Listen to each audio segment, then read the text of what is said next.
My name is Margaret, and I'm 58 years old. For most of my life, I believed that being a good mother meant sacrifice. It meant putting your children first, giving them everything you could, and expecting nothing in return except their happiness. I learned the hard way that sometimes unconditional love can be taken for granted in the cruelest of ways. The day I found out about my daughter Emma's wedding was a Tuesday. A perfectly ordinary Tuesday morning. I was sitting in my kitchen, drinking my second cup of coffee, scrolling through Facebook like millions of other people do to start their day. That's when I saw it. A photo of a bride in a stunning white gown. My breath caught in my throat because I recognized that bride immediately. It was Emma. My only daughter. Standing next to a man in a tuxedo I'd never seen before, both of them beaming at the camera, surrounded by what looked like 50 guests. The caption read, "Best day of my life. Finally married to my soulmate."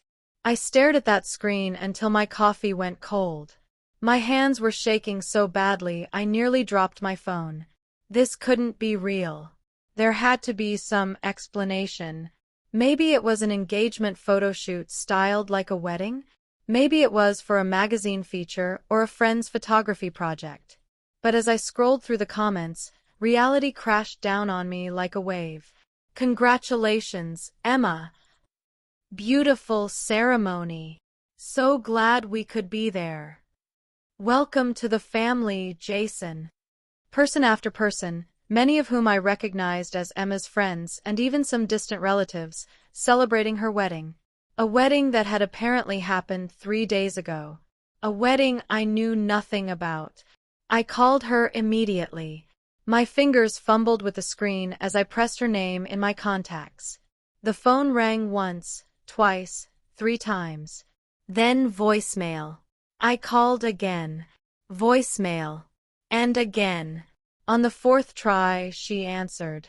"Mom, I'm busy. Can I call you back?" Her voice was light, almost cheerful. There was laughter in the background. "Emma." My voice came out barely above a whisper. "I need to talk to you. Now." There was a pause. I could hear her moving away from wherever she was, the background noise fading. "What's wrong? Are you okay? Am I okay?" The words came out sharper than I intended. "Emma, I just saw your wedding photos on Facebook." "Your wedding? That happened 3 days ago. That I wasn't invited to. That I didn't even know was happening." Another pause, this one longer and heavier. When she finally spoke, her voice had lost all its cheerfulness. "Mom, I can explain." "Please do." Because right now, I'm sitting here trying to understand how my only daughter got married without telling her own mother. It was a small ceremony. Very intimate. Just close friends and immediate family. Those words hit me like a physical blow. I am your immediate family, Emma. I'm your mother. Jason's family paid for everything, she said, and now there was a defensive edge to her voice.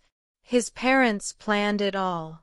It was their vision, and they wanted to keep it small. Limited guest list. So his parents were there, but I wasn't? "Emma, I raised you alone after your father died. I worked 2 jobs to put you through college. I helped you with the down payment for your house. And you're telling me that some people you've known for what, 2 years? They made the guest list, but your own mother didn't." "It's not like that." "Then what is it like? Explain it to me in a way that makes sense." I could hear her breathing on the other end of the line. Jason's parents are very traditional. They had specific ideas about the wedding. And honestly, Mom, I didn't want any drama. Drama? When have I ever caused drama at anything important to you? You can be a lot sometimes. You have opinions about everything. Jason's mom is very particular, and I didn't want you two clashing. It was easier this way. Easier. She had chosen easier over including her own mother in one of the most important days of her life. I felt something break inside my chest, something I wasn't sure could ever be repaired. I see, I said quietly. Well, congratulations on your marriage, Emma. I hope it was everything you wanted. I hung up before she could respond. And then I sat in that kitchen and cried harder than I had since the day my husband died 20 years ago. The next few days passed in a blur of pain and anger. Emma tried calling several times, but I didn't answer. She sent text messages apologizing, saying she had handled things poorly, asking if we could meet to talk. I ignored them all. I needed time to process what she had done, to understand how the little girl I had devoted my life to could hurt me so deeply. It was during one of those sleepless nights, lying in bed at 3 in the morning, that I remembered the house. The house I had helped Emma buy 5 years ago. She had just graduated from college and landed her first real job. She was so excited about the possibility of homeownership, but she didn't have enough for the down payment. So I took out a loan against my own retirement savings and gave her $40,000. "I'll pay you back, Mom," she had promised, hugging me tight. "As soon as I can, I'll pay you back every penny." But she never did. At first, she made excuses about student loans and other expenses. Then she just stopped mentioning it altogether. I never pushed because I loved her and wanted her to have a good start in life. Besides, what parent keeps a ledger of what they give their child? But now, lying there in the dark, I started thinking about that house differently. I pulled out my laptop and found the original documents from the purchase. And there it was, something I had forgotten. I wasn't just a co-signer. Due to some financial technicalities with Emma's credit at the time, we had put the house in both our names. Legally, I was a co-owner of that property. I'm not proud of what I decided to do next. Maybe it was the hurt talking, or maybe it was a lifetime of being taken for granted finally reaching its breaking point. But I made a decision that night that would change everything. The next morning, I called a real estate lawyer named Patricia Chen. I had used her services years ago when buying my own property. I explained the situation, not the emotional part, just the legal facts. I co-owned a house, and I wanted to understand my options regarding selling my share. Patricia was professional and thorough. She explained that as a legal co-owner, I had certain rights. With Emma's cooperation, we could sell the house and split the proceeds. Without her cooperation, things became more complicated, but there were still legal avenues available. She asked if there was a specific reason for wanting to sell. "My daughter and I are having a disagreement," I said, which was perhaps the understatement of the century. "And I think it's time I recovered my investment." Over the next week, I worked with Patricia to explore my options. Emma continued trying to reach me, her messages growing more desperate. "Mom, please. I'm sorry. I made a terrible mistake. Can we just talk?" But I wasn't ready. Every time I thought about responding, I would remember that moment of seeing her wedding photos, of realizing I had been deliberately excluded from one of the most important days of her life. It was 2 weeks after the wedding when I finally agreed to meet Emma for coffee. She walked into the cafe looking thinner than I remembered, with dark circles under her eyes. She hugged me immediately, and I could feel her trembling. "Mom, I'm so sorry," she said as we sat down. "I've been sick over this. I made a horrible mistake." I looked at her across the table, this woman who had once been my little girl, and felt a complicated mix of love and resentment. "Tell me the truth, Emma. All of it. Why wasn't I at your wedding?" She took a shaky breath. "Jason's mother, she's very controlling. When we got engaged, she immediately took over all the planning. She had this vision of an intimate, elegant affair.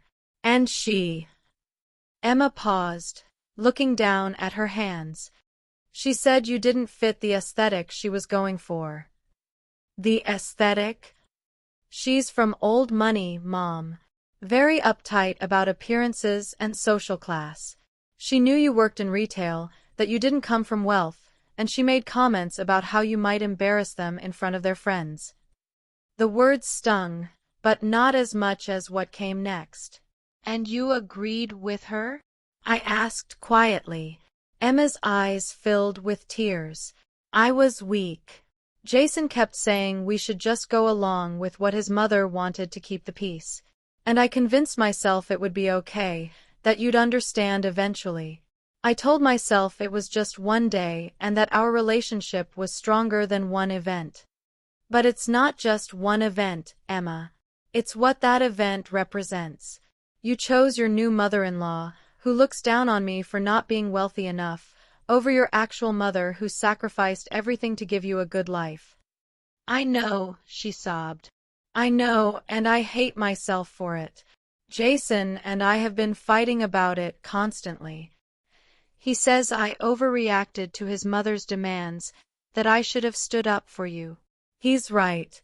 I should have. I should have told them that if my mother wasn't welcome, there wouldn't be a wedding. We sat in that cafe for 2 hours, and Emma poured out everything. How Jason's mother had controlled every aspect of the wedding planning. How she had felt trapped between disappointing me and causing problems with her new in-laws. How she had convinced herself that it would somehow be better to ask for forgiveness than permission. How she realized too late that she had made an irreparable mistake. I listened to it all, and part of me wanted to forgive her right there. But another part, the part that had been wounded so deeply, wasn't ready to let go of the hurt. I need to tell you something, I finally said. I've been speaking with a lawyer about the house. Emma's face went pale. What do you mean? I'm a legal co-owner of your house, Emma. I never thought about it that way before because you're my daughter and I wanted to help you. But now I'm thinking about it differently. I gave you $40,000 that I took from my retirement savings. You promised to pay me back. You never did. And now I'm considering recovering that investment. Mom, no. Please. That's my home. Jason and I just moved in together after the wedding. We're building our life there. And I'm 58 years old with a depleted retirement fund because I chose to help you instead of securing my own future. I made that choice out of love. But apparently, love doesn't mean the same thing to you as it does to me. Emma was crying openly now. What do you want me to do? I'll do anything. I didn't answer immediately. Because the truth was, I didn't know what I wanted. I wanted my daughter back, the one who used to call me every day just to chat, who considered me her best friend, who wouldn't dream of celebrating any important moment without me. But that daughter was gone, replaced by this woman who had chosen social climbing over her own mother. We left the cafe without resolving anything. Emma promised to talk to Jason about figuring out a way to pay me back, to make things right. I promised to think about what I really wanted. But in my heart, I had already made my decision. Over the next month, I moved forward with legal proceedings. Patricia helped me file the necessary paperwork to force a sale of the property. Emma could either buy out my share, which would require coming up with $40,000 plus half of the appreciation in value over 5 years, or we would have to sell the house and split the proceeds. Emma was devastated. She called me crying, saying she didn't have that kind of money. Jason's parents had already spent a fortune on the wedding and wouldn't help. Their own savings were modest. They couldn't get a loan big enough to buy out my share. They would have to sell.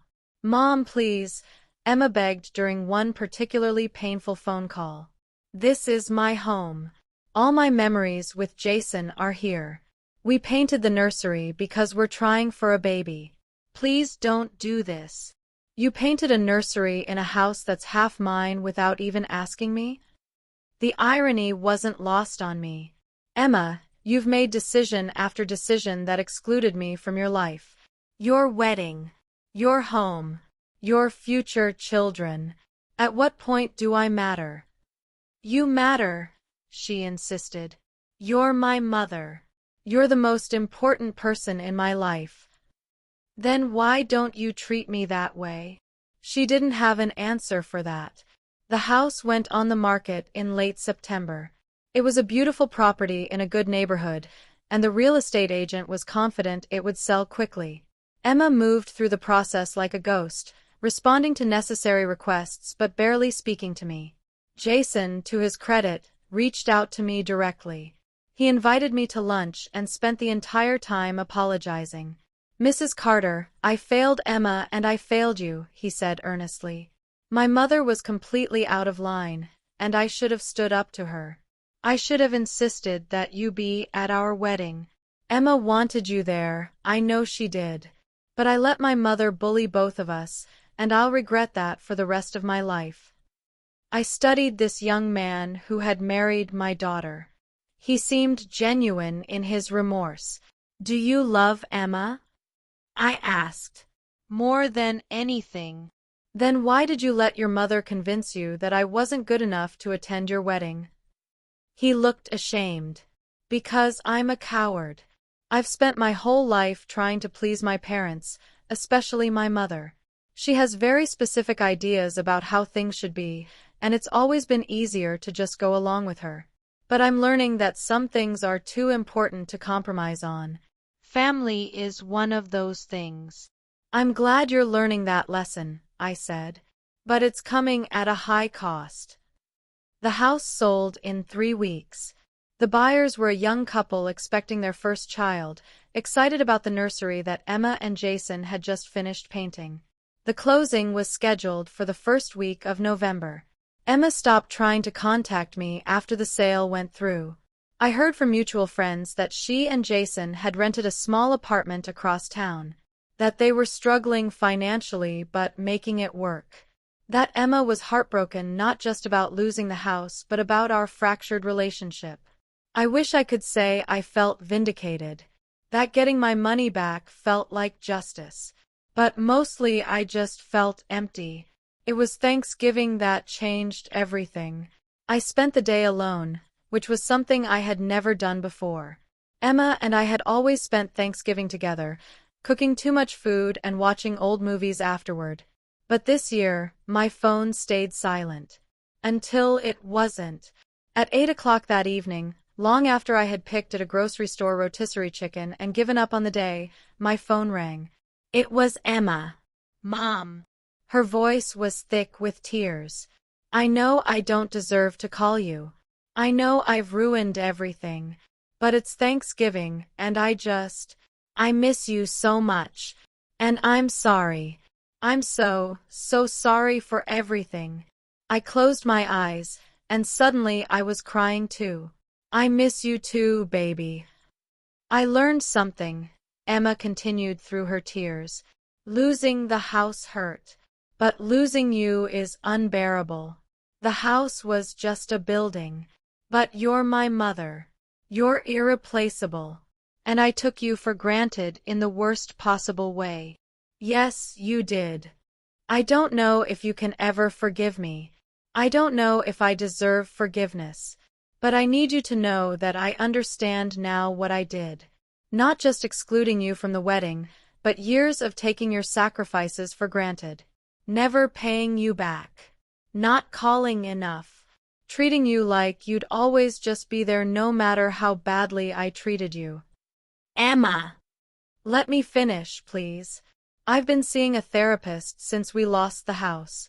She's been helping me understand some things about myself. About how I was so eager to be accepted by Jason's family, to feel like I belonged in their world, that I rejected where I actually came from. I rejected you. And it was the biggest mistake of my life." We talked for 3 hours that night. Really talked, in a way we hadn't in years. Emma told me about her therapy, about the work she was doing to understand why she had made the choices she made. She told me that she had gone no contact with Jason's mother after learning just how manipulative and cruel she had been. She told me that she and Jason were in marriage counseling, working through the impact of starting their marriage with such a painful family rift. And I told her about my own pain, about the nights I spent crying, feeling like I had failed as a mother because my daughter didn't want me at her wedding, about the anger that had driven me to force the sale of the house, and the guilt I felt afterward, about how much I missed her. "I want to pay you back," Emma said. "Every penny. It's going to take time, but Jason and I worked out a payment plan. We can give you $500 a month. It'll take years, but we'll do it. Emma, I don't care about the money anymore. But I do. You sacrificed your retirement for me, and I acted like it didn't matter. Well, it matters. You matter. And I'm going to prove that to you. We started meeting for coffee every Sunday after that. Slowly, carefully, we began rebuilding our relationship. It wasn't the same as before. We both had scars that would take time to heal. But it was honest in a way it never had been before. Emma kept her promise about the payments. Every month, $500 appeared in my account. I put it all in a savings account, thinking that maybe one day I'd use it to help them with a new down payment. But I didn't tell Emma that. She needed to make this right in her own way. Jason's mother tried to interfere several times, calling me directly to complain about how I had ruined her son's marriage by forcing them to sell their home. I listened politely the first time, then blocked her number. I had learned something too. I didn't owe toxic people my time or emotional energy, even if they were related to people I loved. 6 months after Thanksgiving, Emma called me with news. Mom, I'm pregnant. I started crying immediately. Oh, Emma. I want you to be involved in everything this time. Every doctor's appointment, every milestone, every decision. I want this baby to know their grandmother. To know the woman who sacrificed so much, who loved me even when I didn't deserve it, who taught me what real strength looks like. I would love that. And Mom, Jason and I want to ask you something. We want to name the baby after you if it's a girl. Margaret. After the strongest woman I know. I had to pull over to the side of the road because I was crying too hard to drive safely. I would be honored. My granddaughter Margaret Rose was born on a sunny day in June. I was in the delivery room, holding Emma's hand through every contraction, crying when I first heard that baby cry. Emma placed her in my arms, and I looked down at that tiny face and felt something heal inside my chest. "Thank you for not giving up on me, Mom," Emma whispered. "Thank you for loving me enough to let me face the consequences of my actions. I'm a better person because of it." Looking back now, 2 years later, I don't regret selling the house. Was it harsh? Probably. Was it motivated by pain and anger? Absolutely. But it forced both of us to confront some hard truths about our relationship, about sacrifice and appreciation, about what family really means. Emma and Jason eventually saved enough for a down payment on a new house, a smaller one that they could actually afford on their own. They insisted I come to the closing, and afterward, Jason handed me a key. "You'll always have a place in our home, Mrs. Carter." Always. I watch little Maggie now 2 days a week while Emma works. She's 2 years old, and she calls me Mimi. She has Emma's eyes and my late husband's smile. Sometimes when I'm playing with her, I think about that terrible period after the wedding, about how I almost lost my daughter forever because of pride and hurt. But then I think about how we found our way back to each other, both of us humbled and changed. About how Maggie will grow up knowing that her grandmother loved her mother enough to hold her accountable.